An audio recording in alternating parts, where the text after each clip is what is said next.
नमस्कार विद्यार्थी मित्र हो, सर्वांना नमस्कार. इयत्ता 10वी गणित भाग 2 सहामाही प्रिपरेशन उजळणी भाग यामध्ये तुम्हा सर्वांचं पुनश्च एकदा स्वागत.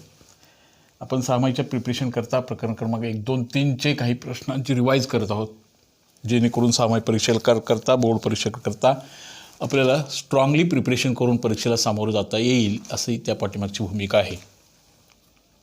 ओके बाळांनो, तर मग पुढील प्रश्नांच्या मध्ये आपण काही प्रश्न कशा पद्धतीचे आहेत, कृतीयुक्त आहेत वगैरे, ह्या पेपर्समधले प्रश्न काही पुन्हा पुन्हा आले त्यांची आपण रिवाईज करून घेऊया. ओके, एक फिगर बघा कशी आहे. इथं एक रेक्टँगल ट्रायंगल आहे. एकच रेक्टँगल ट्रायंगल असला की पायथागोरस, बरोबर. आणि रेक्टँगल ट्रायंगलमध्ये आणखीन एक रेक्टँगल आला, शिरोलंब आला की पायथागोरसचं ॲप्लिकेशन सुरू झालं. त्याच्या पुढचे काही सिमिलरिटीचे ॲप्लिकेशन्स आपण बघतोय. आणखीन एक इथं परपेंडिक्युलर काढला की आता मात्र पायथागोरसपेक्षा मोर दॅन काहीतरी होतं, बरोबर ना. ओके, तर मग असा हा डबल काटकोन त्रिकोण आहे. शिरोलंब टाकलेला आहे कर्णावरती. कर्णावर टाकलेला शिरोलंब हा पुढे ॲडिशनल गुणधर्म सुरू झाले. पी क्यू आर हे क्यू एन असं आहे. डबल इथंही आहे, इथंही आहे. आणि मग आपल्याला हे असं दिलं आहे. बघूया, इथं असं आहे बघा, पी एन आहे 9, हा इथून इथंपर्यंतचा भाग 9 आहे. आर एन आहे 16. आता पुढं काय विचारलं असेल याची आयडिया तुम्हाला आली. तर क्यू एन काढण्यासाठी एक इथं थोडीशी रिकाम्या जागेच्या स्वरूपामध्ये काही प्रश्न दिलेत. इथं डबल काटकोन त्रिकोण आला की हा जॉमेट्रिक मीन, भूमितीमध्याचं प्रमेय सुरू होतं. भूमितीमध्य असतो हा काटकोन त्रिकोणावर टाकलेला शिरोलंब, हा त्या कर्णाच्या विभाजनाचा भूमितीमध्य असतो. भूमितीमध्याच्या प्रमेयानुसार आपल्याला असं लिहिता लिहितं, हा जो सेगमेंट आहे त्याचा वर्ग क्यू एनचा स्क्वेअर बरोबर product of dot dot dot into dot dot dot, याला जॉमेट्रिक मीन किंवा भूमितीमध्याचे प्रमेय असं म्हणतो. भूमितीमध्याचा गुणधर्म कसा तयार झाला, कसं प्रूफ होतं, हेही आपण लगातार तासांच्या वेळी बाळांतून बघितले. त्याचं थोडंसं ॲप्लिकेशन्स थोडेसे हा असा होता. बोला, कर्णावर टाकलेला शिरोलंब हा कर्णाच्या दोन्ही तुकड्यांचा भूमितीमध्ये असतो. इथे येणार पी एन बळानो आणि इथे येणार एन आर, हे जे दोन तुकडे आहेत याचा तो भूमितीमध्ये असतो. भूमितीमध्ये ही संकल्पना 9व्या इयत्तेपासून शिकत आहात तुम्ही थोडंसं. क्यू एन वर्ग, बोला याची किंमत किती भरूया, 9, 16. आणि आता याचं आपल्याला ह्याचं आन्सर काढायचं होतं. 16 9 44 केलं तरी चालेल, किंवा इथंच वर्गमूळ काढूया. ह्याचं स्क्वेअर रूट, ह्याचं square root, therefore Q N must be equal to 12. किंवा 16 9 44 144 वर्गमूळसुद्धा येणार 12. अशा ह्या इझी मेथडनं असे पटपटपट ॲप्लिकेशन्स. भूमितीमध्ये म्हणजे काय, एखाद्याला भूमितीमध्ये म्हणतो आपण, बीला पुन्हा 9thमधली आठवण करून देतो. जर असं बी हा ए आणि सीचा भूमितीमध्ये असतो तेव्हा बी स्क्वेअर बरोबर ए सी असतं.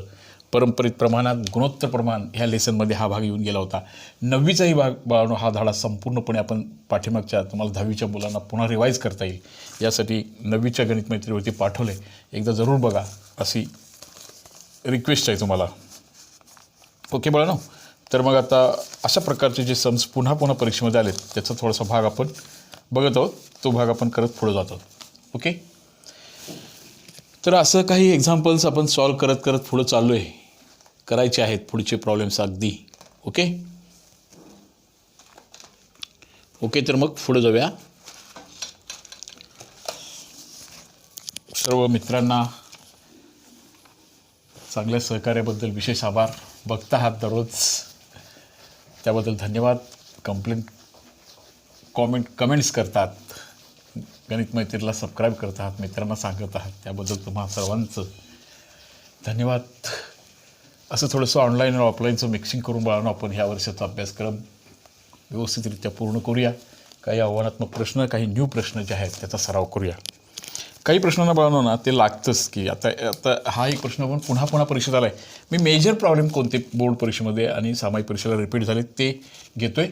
असा एक फिगर आहे बघा इथे. आता हा बेसिक फिगर कुठल्या प्रकारचा चौकोन आला लक्षात आला असेल तुमच्या, आता आलं ना.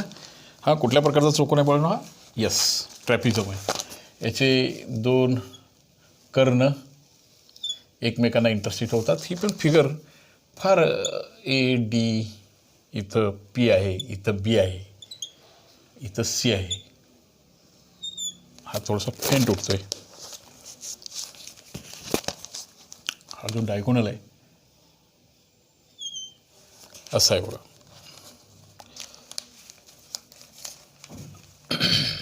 डायगोनल कर्ण एकमेकांना इथं पी मध्ये छेदतात. आणि इथं काय सांगितलं म्हणतं काय, एडी इज पॅरलल टू, हां इथंच ते सरळ पॅरललपासून बऱ्याच गोष्टी सुरू होतात. हे तुम्हाला माहिती आहेत की पॅरलल दोन साईड्स पॅरलल आले की पॅरलल लाईन्स तयार होतात, ट्रान्सफर्सल होते, मग आंतर कोण इतक्रम कोण संगत कोण इकडं आपण डायव्हर्स होतो. त्या एकरूपतेच्या कोणांच्यावरून आपल्याला पुढची जॉमेट्री शिकता येते, भूमितीमध्ये जाता येतं. इथं AD is parallel to the BC, हे समांतर आहे. आणि prove that AP upon PD is equal to PC upon BP. इथं जायचं आहे, हे प्रूव्ह दॅट करायचं आहे. आणि हे गिव्हन आहे, पक्ष आहे. ह्याची हेल्पलाईन आपल्याला हे कसं प्रूव्ह करता येईल, हे बाळांनो हा प्रश्न लागणारच आहे आपल्याला. APD म्हणजे लक्षात आलं का बघा तुमच्या, AP आणि हे म्हणजे ह्या ट्रायंगलचा विचार इथं आपल्याला करावा लागेल. हा वरचा आणि पुन्हा हा एक ट्रायंगल आहे बघा, हा PBC म्हणजे हे येते बघा, हा मोठा ट्रायंगल हा आणि हा छोटा. ह्या दोन ट्रायंगलांचा विचार करून आपल्याला इथं पोचायचं आहे. इथं पोचायचं आहे म्हणजे ह्याच्या बाजूप्रमाणे जाण्याचे आहेत. बाजूप्रमाणे जाण्याचे म्हणजे तो दोन ट्रायंगल सिमिलर पाहिजे. सिमिलर पाहिजे म्हणजे सगळ्यात सोपी कसोटी कोणती असेल तर कोको कसोटी. ए टेस्ट आपल्याला महत्त्वाची आहे. आपण इथूनच सुरुवात करूया. इन ट्रायंगल हे बघा, in triangle APB APD and व ट्रायंगल CPB मध्ये काय दिसेल साधारणतः, हे बघा तुम्हाला असं पाहिजे बघा. हे इथं तुमच्या लक्षात असं आलं पाहिजे, हे AD हे आणि हे पॅरलल, हे बघा इथं AD आहे आणि इथं हे पॅरलल आहे BC, हे पॅरलल आहे, हे गिव्हन आहे. AD is parallel to the BC, हे गिव्हन आहे, हे पक्ष आहे. हे फार काम करतं इथं सगळ्यात जास्त. मग हे दोन झाल्या लाईन्स, त्यामुळे हे आणि हे कोण कसले कोण झाले बघा की, हां इतक्रम कोण. दोन समांतर रेषांना एका छेदिकेने छेदले असता निर्माण होणारे इतक्रम कोण एकरूपच असतात. ह्याच्यावर स्वतःचा कॉन्क्रीट विश्वास असला पाहिजे. आता तुम्ही हे दोन कोण लिहायचे आहेत, बस झालं, आपलं प्रूफचं काम संपलं. फार इंटरेस्टिंग पण आहे. हा एक कोण म्हणता असताना मी कोण असं लिहितो बघा. आता एका अक्षराने लिहिण्यापेक्षा एका अक्षराने लिहिलात तरी काय फारसं बिघडणार नाही. पण DAC हा कोण कुणाला एकरूप येणार सांगा, किंवा त्याला DAP हा कोण एका अक्षरानं म्हणला असता तर फक्त एक कोण. आणि हा अँगल आहे जो कुठला APC किंवा PCB. कसले कोण झाले बाळांनो, हे इतक्रम कोण. दोन समांतर रेषांना एका छेदिकेने छेदले असता निर्माण होणारे इतक्रम कोण एकरूप असतात. हा आणि हा कोण बाळांनो नक्की एकरूप असणार आहे. तसं हे आणि हा बघा विरुद्ध कोण, कोणतेही दोन विरुद्ध कोण नेहमी एकरूप असतात, ही कन्सेप्ट आपण लर्न केलेली आहे. आता तिथं दोन समांतर रेषांची गरज नाही आहे. इतक्रम कोण एकरूप असणे, विरुद्ध कोण एकरूप असणे, इतक्रम कोणाची एकरूपता ही त्या रेषेच्या बाबतीत सुरू होते. इथं मात्र हे दोन कोण. आता मी काय म्हणतो, अँगल APD एकरूप कोण CPB. लक्षात आलं का बघा, A हा Cला आहे, A मध्ये CL, बस झालं. किंवा तुम्ही या समांतर रेषेकडे गेला असता आणि हे पण दोन कोण एकरूप लिहिला असता तर कोको कसोटी झाली असती. पण ह्याला मी विरुद्ध कोण म्हणतो, बस झालं, विरुद्ध कोण. तिसऱ्या कोणाची दोन कोण त्रिकोणाचे एकरूप असतील तर उरलेलं कोण एकरूप असणारच. हे अगदी चांगल्या नॉलेज असणाऱ्या मुलाचं लक्षण आहे. म्हणजे त्यामुळे आता तिसऱ्यामध्ये त्रिकोण APD समरूप त्रिकोण CPB. कुठली कसोटी बाळांनो, कोको. हे त्या गणिताचं हर्ट आहे. APB आणि CPD. क्रम पण फार महत्त्वाचा आहे बाळांनो. A हा Cला, P हा Pला, म्हणून B हा Dला. हा सुद्धा दोन समांतर रेषा एकरूप कोण, त्यामुळं B आणि D हे दोन्ही एकरूप येणार. बस झालं, that is the heart of that problem. आता बाळांनो ह्याच्या जेव्हा दोन त्रिकोण समरूप असतात तेव्हा त्याच्या सर्व बाजू प्रमाणात असतात, सर्व कोण एकरूप असतात. हे बेसिक नॉलेज तुम्हाला आहेच. त्याच्या आधारे ह्याच्या बाजू आपण प्रमाणात मांडूया. AP upon CP AP upon CP is equal to PD upon PB, दुसरी बाजू. तिसरी बाजू लिहूया AD अपॉन CB. लक्षात आलं का बघा. आता आपल्याला पाहिजे ते कुठले बघा बरं. हे P वालं पाहिजे, हे PD पाहिजे. हे AD आणि BCची काही गरज नाही आहे. झालं. यातून काय करूया फक्त आता ह्याला ड्रॉप करूया आणि हे दोन आपण विचारात घेऊया. हे पाहिजेत बघा चारी. पण ह्या दोघांचं फक्त इंटरचेंज करून टाकूया. हे मिळतं की नाही बघा. आता एकांतर क्रियेने आपण ह्या APच्या खाली PDला आणूया आणि ह्या PCला तिकडे पाठवून देऊया. एकांतर क्रिया पण आपण योग क्रियामध्ये शिकलोय ना. हेच त्याचं उत्तर होतं. फक्त इथं आपण असं बदल करून घेऊया आता ह्याचा आन्सर मिळण्यासाठी. समरूप त्रिकोणाच्या संगत बाजू म्हणून हे लिहिल्यानंतर काय लिहिणार आपण बघा बरं. आता उत्तराचा भाग इथं पूर्ण झाला. AP अपॉन CP आहे ना, is equal to PD upon PB आहे. ह्या उत्तराचं नीट निरीक्षण केलं तर PB आहे. फक्त याची जागा ह्या दोघांच्या मध्ये इंटरचेंज करायचं काम राहिले. ह्याला इथं आणू शकता आणि ह्याला इकडे पाठवू शकता. That's answer. AP upon PD is equal to CP upon, हे बघा, CP अपॉन BP किंवा PB काही लिहा. That is the answer. असं एखाद्या वेळेला एकांतर क्रियेनं जर एखादा चेंज झाला असेल तर तुम्ही ते ट्रान्सफर करू शकता. ही गुणोत्तर प्रमाणमधली A भागिले B असेल आणि C भागिले D असेल तर एकांतर क्रियेनं आपल्याला A upon C is equal to B upon D सुद्धा असतं. ही एकांतर क्रियेमधली ही गोष्ट होती बाळांनो. ह्या दोघांना एकमेकांना रिप्लेस करू शकतो आणि आपल्याला पाहिजे ते आन्सर आपण क्रिएट करू शकतो. दोन समरूप त्रिकोण बाजू प्रमाणात आणि बाजू प्रमाणात मांडल्यानंतर हे रिप्लेसमेंट करून आपल्याला हे आन्सरपर्यंत पोहोचायचं असतं. गणित सोपंच आहे. ते अधिक चांगल्या रीतीने समजलं पाहिजे, अधिक चांगल्या रीतीने त्याचा सराव केला पाहिजे, ते समजून घेतलं पाहिजे. हा एवढाच भाग नवीन पद्धतीनं तुम्ही करत आहात. तुम्ही ते बघायचं आहे. ओके बाळांनो, असं काही सम्स आपल्याला सॉल्व करत पुढे जायचं आहे. सर्व गणित मित्रांचं परत एकदा आभार, धन्यवाद. बालकबंधू भगिनींचं हे आभार. गणित समजून घ्यायचं आहे, करायचं आहे अधिक चांगल्या रीतीची प्रॅक्टिस आणि मग आपल्याला परीक्षेला सामोरं जायचं आहे. तुम्हाला जेवढी म्हणून मदत करता येईल गणित मैत्री परिवारतर्फे तेवढी मदत आपण करत आहोत. तुम्ही गणित मैत्रीला जॉईन होणं, लेक्चर्स बघणं हे बाळांनो तुमचं काम आहे. अटेंड करणं, समजून घेणं. समजत नसतं, समजून घ्यावं लागतं. तसं थोड्याशा गॅपमुळे ही आणखीन मॅथ्स सेकंडची जरा जास्तच सरावाची मुलं काही डिफिकल्टीज, प्रॉब्लेम्स हे प्रश्न पाठवतात. ते प्रश्न मी परत घेतो आहे. अजून तुम्हालाही काही प्रश्न पाहिजे असतील तर त्या पद्धतीची चर्चा माझ्याशी तुम्ही करू शकता. मित्रांना सांगत आहात, जॉईन होत आहात, गणित मैत्रीला सबस्क्राईब करत आहात, त्याबद्दल तुम्हा सर्वांचे शतशः आभार. जास्त वेळ हे राहिले ना, हे असं जास्त त्रास देतं. त्यामुळे मला लगेच हे इलिमिनेट करावं लागतं, काढावं लागतं, तरच ते सहजासहजी जातं. तर ही इंक आहे ना, ही इंक तुम्हाला दिसली पण पाहिजे स्पष्टपणे. आणि परत ते काय झालं पाहिजे की आता अजून काही प्रश्न आपल्याला ह्या लेवलचेही बघायचे आहेत. हाही प्रश्न पुन्हा पुन्हा परीक्षेमध्ये आला आहे. पायथागोरसच्या जस्ट ॲप्लिकेशनवरचा प्रश्न आहे. वाटताना बुकमधला पण आहे, पण थोडंसं वाटताना आपल्याला वेगळा वाटतो. हां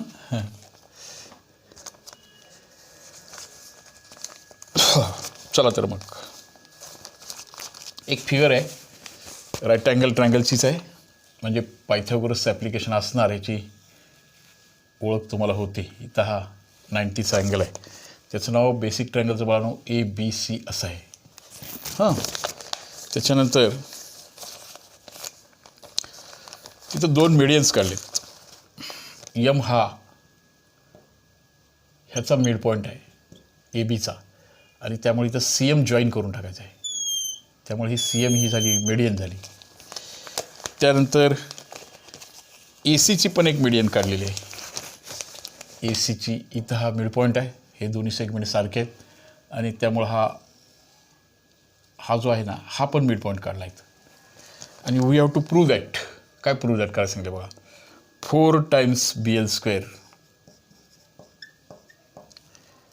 plus CM square is equal to 5 times BC². हे प्रूव्ह दॅट करायला सांगितले. सोपं बाळांनो अगदी. पण त्या दृष्टीची नजर किंवा त्या दृष्टीनं आपल्याला विचार करता यायला पाहिजे. आता ह्या जेव्हा मी प्रूव्ह दॅटकडे मी नीट बघतो ना, तेव्हा मला आपोआपच त्याचं डायरेक्शन मानसिक पातळीवरती सॉल्व्ह व्हायला सुरू होतं.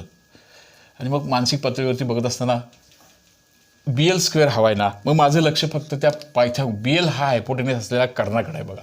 In triangle BAL, in right angle triangle BAL मध्ये,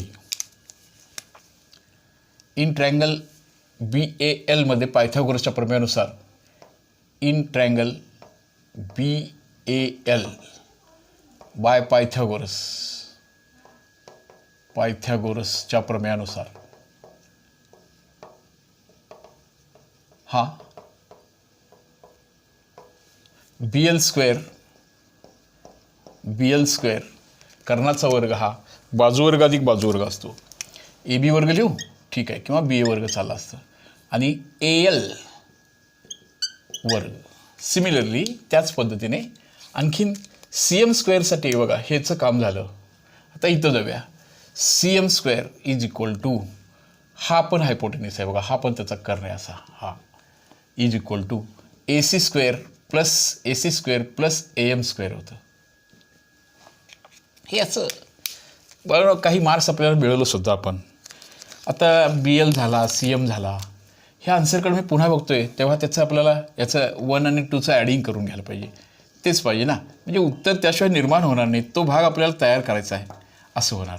ह्याची बेरीज केली, ह्याच्या LHSची बेरीज केली किंवा RHSची पण बेरीज करावी लागणार. काय होणार सांगा आता, AB² plus AC² is equal to AL² plus AM². Okay. आता इथे बघा हे बघा, हे AB² प्लस AC². आता थोडंसं पायथागोरसच्या ॲप्लिकेशनमध्ये आपण आलो. पायथागोरस बऱ्याच वेळा आपण शिकत आपण पुढं चालू आहे. 5वी 6वी 7वी 7वीपासून हा पायथागोरस सुरू झाला आहे. आता उलट सुलट आपल्याला माहिती आलं पाहिजे. कर्णाचा वर्ग हा बाजूच्या वर्गात असतो, तर बाजूंच्या वर्गांची बेरीज ही कर्णाच्या वर्गा इतकी असणारच बघा. AB² plus AC² must be equal to BC². हा, आता आपल्याला हे झालं, हे पण तयार झालं बघा. त्यात संख्या आपल्याला तयार होतील, आपोआप येतील त्या मत्तीला. BL² plus CM² is equal to BC². Okay. And that is equal to AL² plus AM² is equal to must be equal to, here is also hypotenuse बघा इथं, हा ML².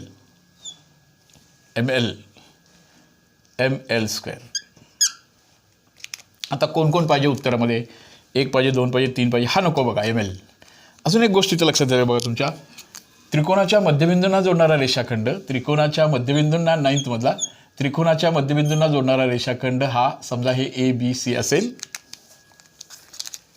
किंवा मी इथं काढतो, हा ABC असेल आणि हे समजा 20 असेल आणि हे किती असेल, मग हा करेक्ट मिड पॉईंट असेल तर हा PQ किती असेल, हा 20 असताना हा करेक्ट 10, ह्याच्या निम्मा असतो.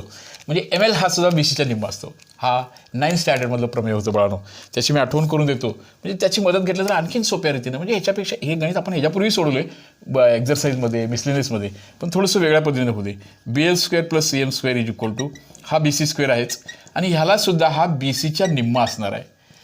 दोन बाजूच्या मध्यबिंदूंना जोडणारा रेषाखंड हा तिसऱ्या बाजूच्या निम्मा असतो. पायथागोरसच्या प्रमेय म्हणजे राईट अँगल ट्रायंगलचे काय उपयोग नाही. झाला आन्सर इथं. आता त्याची काही फारसा संबंध इथं नव्हता. झालं की नाही बघा बरं आन्सर आता. ओके बाळांनो, we have to complete it that answer. आता कसं आन्सर संपलं बघा, फिगरचं काम संपले. आता मला इथं तुम्हाला दिसेल अशा पद्धतीनं फिगर काढायची आहे. काही गोष्टी तुम्हाला फळ्यावरच्या माझ्या ब्लॉकवरच्या दिसल्या पाहिजेत नीटपणे. हां, आता याचा पुढचा भाग असा तयार होतो आणि मग हे प्रॉब्लेम पूर्ण होईल. हां बघा, BL² plus CM² is equal to BC² plus BC² upon 2² 4. आता multiplying each 2 sides by the 4. मी ह्याला 4 न गुणतो, BL² प्लस CM² ह्याला 4 न गुणतो, जे आन्सरमध्ये पाहिजे होतं. ह्याला पण 4 न गुणायला पाहिजे, बरोबर बाळांनो. आणि BC² अपॉन 4ला सुद्धा 4 न गुणायला पाहिजे. हे कॅन्सल झालं आणि आपला आन्सर तयार झाला बाळांनो. That is the 4BL² plus CM² is equal to this 4 and this 1 how many times 5 times BC square that is the answer. असं ह्या पायथागोरसच्या प्रमेयाच्या ॲप्लिकेशनचं उलटसुलटरित्या करणं हा भाग इथला महत्त्वाचा भाग. हा मोस्टली 9thमधले आला. मिड पॉईंटना जॉईन करणारा हा पायथागोरस, मिड पॉईंटना जॉईन करणारा सेगमेंट हा तिसऱ्या बाजूच्या 2 बाजूच्या मध्यबिंदूंना जोडणारा रेषाखंड तिसऱ्या बाजूच्या निम्मा असतो. हा 9thमध्ये झाला आहे की न झाला आहे, झाला नसेल तर तो आपल्याला असा अप्लाय करून घ्यायचा होता. याच्यावरती सम होतं म्हणून थोडंसं ते जड जाईल म्हणून पुन्हा आणखीन एका वेगळ्या पद्धतीनं हा सम आपण असा सॉल्व करत करत पुढे जाऊया. ओके मुलांनो, सर्वांचे धन्यवाद. सर्वांना अशा प्रकारचे ॲप्लिकेशन्सचे प्रश्न, एक प्रश्न तुम्हाला परीक्षेच्या, बाकीचे सगळे प्रश्न तुमच्या परीक्षेमध्ये, एक्झरसाईजमध्ये, प्रॉब्लेम सेटमधले हे सगळे येणारच आहेत. प्रॉब्लेम सेट आणि हे सगळं आपण सॉल्व केलेलं. एक प्रश्न तुम्हाला असा थोडासा वेगळा की तुम्हाला माहीत असणारच पण तुम्हाला अप्लाय करता येणारच, पण थोडेसे टर्म्स किंवा थोडासा हायर विचार करायला लावणारा एक प्रश्न हा कुशाग्र मुलांच्यासाठी किंवा थोडासा ॲडिशनल विचार करणाऱ्या मुलांच्यासाठी तो व्हावा लागतो.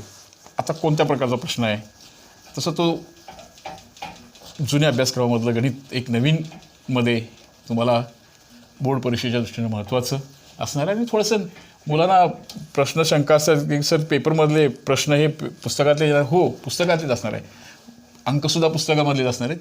पण एका गणितामध्ये थोडासा बदल झाला की केवळ पाठांतर करणारी जी मुलं आहेत त्यांना बाहेर करून एक्स्ट्रा विचार करणाऱ्यासाठी, सृजनशीलता यासाठी एखादा प्रश्न आपल्याला बाहेरचा असतो. तर बाहेरच्या प्रश्नासाठी एक उदाहरण आहे बघायचं. बाहेरचा प्रश्न म्हणजे नेमकं काय आहे. हा इथं एक सर्कल आहे. सर्कल टॉपिक नंबर 3 हा त्याचा व्यास आहे EF. हे त्याचं सेंटरचं नाव H आहे, असू दे. त्यानंतर त्याने एक टँजंट काढलं इथं. दुसरी एक सेकंड काढल्या, छेदिका एक आहे. ती छेदिका बघा अशी आहे.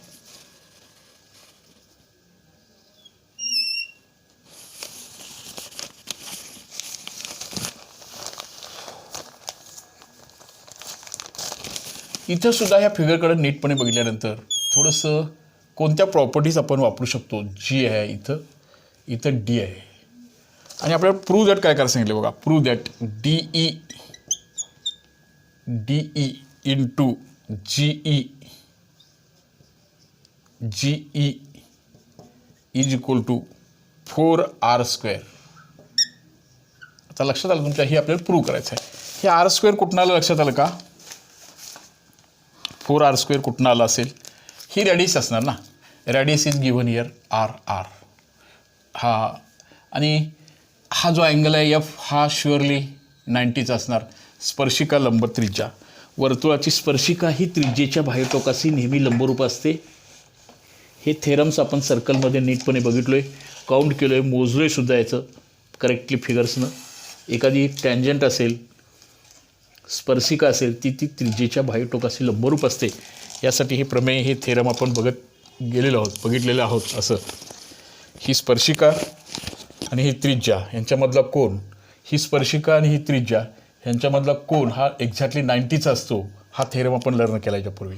त्यामुळे F हा 90चा असणार आणि 90चा आणि राईट अँगल झाला की पुढचं पायथागोरसचा भाग सुरू होतो. पायथागोरस सुरू झाला की मग आपल्याला थेरमच्या प्रूफकडे आपण जाऊ शकतो. हा F हा 90चा असणार. त्यामुळे इथं आपल्याला पडसे असं एक वाक्य मारता येईल. पडसे पायथागोरस प्रमेय आपल्याला लगेच लिहिता येईल. कसं ॲप्लिकेशन करत जायचं आहे बघा. पायथागोरस कर्णाचा वर्ग हा बाजूवर्ग अधिक बाजूवर्ग इतका असतो. कर्णाचा वर्ग म्हणजे Dचा वर्ग. हे बघा Dचा वर्ग. एक बाजू कुठली घेऊया, ही बाजू घेऊया DF अधिक EFचा वर्ग. पायथागोरस, फक्त पायथागोरस वापरलं. हे तर सगळ्यांना यायलाच पाहिजे होतं. गोंधळून जायचं नाही फिगरकडे बघून. पायथागोरस काटकोन त्रिकोण फक्त बघा ना. हा फक्त काटकोन त्रिकोण, कर्णाचा वर्ग बाजूवर्ग. ओके, हे आपोआप तयार होईल बाळानो. पण तेवढा विश्वास किंवा तेवढा सेन्स आपल्यामध्ये पाहिजे, तेवढा कॉन्फिडन्स स्वतःवरती असला पाहिजे. DE बघा, उत्तराचा भाग सुरू झाला यातला. DEचा वर्ग. त्यानंतर मी वजा DFचा वर्ग करतो बघा. आणि EF म्हणजे किती R आहे बघा. ते EF म्हणजे 2R आहे. 2Rचा वर्ग. बघा आपलं उत्तराचं काम सुरू झालं. DEचा वर्ग वजा DFचा वर्ग बरोबर 4R². बघा काही गोष्टी आपल्या तयार व्हायला सुरू झाल्या. हे पण तयार झालं. पण लक्षात घ्या, इथं एक हायर थिंकिंगचा भाग असा होता, स्पर्शिका छेदिकेच्या प्रमेयानुसार DF² टोटल इंटू आउटर, हे एक शिकलो होतो बघा आपण, DF² into DF² DF into DF is equal to total into outer DE into DG. हा एक अतिशय महत्त्वाचा स्पर्शिका छेदिका प्रमेयानुसार. इथं DFचा वर्ग, हे बघा, DEचा वर्ग वजा DFचा वर्ग total into outer DE into स्पर्शिका छेदिकेचं प्रमेय होतं DG. हे बघा, हा भाग महत्त्वाचा होता, इज इक्वल टू 4R². लक्षात बघा ना. आणि आता आपलं उत्तर पूर्ण होईल. याच्यामधून डीला कॉमन काढूया. हे बघा, इथं D आहे, इथं D आहे. बाळांनो विचार करून सोडवलं पाहिजे. कंसात काय राहिलं बघा बरं, DE वजा DG राहिलं, is equal to 4R². We have to completed our answer, that is DE. हे बघा, हे D आहे आणि डीमधनं DG वजा करा, बरोबर हा EG राहतो शिल्लक, G राहतो शिल्लक. गणित सोपंच आहे, पण थोडासा विचार करायचा आहे. स्पर्शिका छेदिका प्रमेय, त्याचं ॲप्लिकेशन कसं करायचं बघा. हा F हा कोण 90चा आहे, फक्त सिम्पली 90चा कोण आहे म्हणून कर्णाचा वर्ग बरोबर बाजूवर्ग अधिक बाजूवर्ग. ओके. त्याच्यानंतर 4R वर्ग एका बाजूला केले म्हणून इथं 2R वर्ग वापरला आणि म्हणून DFला वजा केलं. ओके. DE वर्ग तसाच ठेवला. DFचा वर्ग हा total DF into DF total into outer is equal to total into outer DE into DG. स्पर्शिका छेदिका प्रमेय. DE कॉमन काढलं, DE मायनस DG राहिलं, DE मायनस DG राहिलं G. हे याचं हार्ट होतं, ह्याचा हृदयाचा भाग तो होता. लक्षात आलं ना. असं हे प्रॉब्लेम आपल्याला सॉल्व्ह करायचं होतं. निश्चितपणे गणित अवघड नाही आहे, सोपंच आहे. ते फक्त मनापासून समजून घेतलं पाहिजे, त्याच्यावर स्टडी करायला पाहिजे, असा तो भाग आहे. पुन्हा एकदा सर्व मित्रांचे धन्यवाद देतो. सगळ्यांना असेच काही सम्स शेअर करा, पाठवा. काही विद्यार्थ्यांनी मला हे गणित पाठवते, हे सर हे परत एकदा सांगा, हे एकदा परत सांगा. यासाठी हे सम्स या पेपर्समध्ये पण आलेले आहेत. तुम्ही अभ्यास करत राहाल, नीटपणे त्याचा अभ्यास कराल, समजून घ्याल अशी अपेक्षा मी व्यक्त करतो. सर्वांना मित्रांना सांगत आहात, गणित मैत्रीला जुडले जात आहात, सबस्क्राईब करत आहात, त्याबद्दल लाख लाख शुभेच्छा. उर्वरित पोर्शन, उर्वरित भाग, पोर्शनमधला भाग अगदी एखादा टॉपिक राहिला असेल तोही, कुठला प्रॉब्लेम सेट राहिला असेल तर तोही आपण पूर्ण करणार आहोत. काही पेपर्स, काही असे आव्हानात्मक प्रश्न, परीक्षेच्या बाहेरचे प्रश्न कोणते कोणते परीक्षेमध्ये आलेत, अशा काही प्रश्नांचं रिव्हिजन करत करत आपण यावर्षीचा अभ्यासक्रम तुम्हाला समर्पित, म्हणजे तुम्हाला ते सादर करत आहोत. ओके बाळांनो, ठीक आहे, धन्यवाद. पुन्हा भेटूया असंच काही उदाहरणं घेऊन पुढच्या तासिकेमध्ये. ठीक आहे बाळांनो.